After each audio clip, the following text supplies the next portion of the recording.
High বন্ধুরা, তো ছোট্ট আর একটা মিনি ব্লগ নিয়ে চলে আসছি। তো সকালবেলা আজকে কোনো কাজকর্ম আপনাদের সঙ্গে শেয়ার করছি না। আজকে দেখুন, এই যে আমার ননদ আর কি, কাকা শ্বশুরের মেয়ে, তো ওর বিয়ে।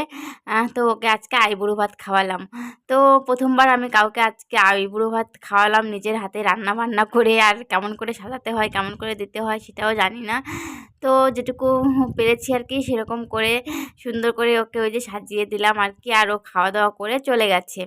তো আমি 12টার আগেই ওকে খাইয়ে দিয়েছি আইবুড়ো ভাত। সকাল সকালে বলেছি সকাল সকালেই আমি খাইয়ে দেবো। তো ওই যে সকালবেলা আমি স্নান পুজো কমপ্লিট করে রান্না চাপিয়ে দিয়েছিলাম। আর এখনও খাওয়া দাওয়া করে চলে গেছে। তো আমার একটা অনুষ্ঠান করতে হলে তো কিছু থালা বাসন হয় না। তো সেই অনেকগুলো থালা বাসন হয়েছে। থালা বাসনগুলো মেজে নিচ্ছে। আর এদিকে দেখুন, জল ছিল না, জলটা ভরে নিলাম। আরও অনেকগুলো থালা বাসন যে রয়ে গেছে, মাজবো এখন।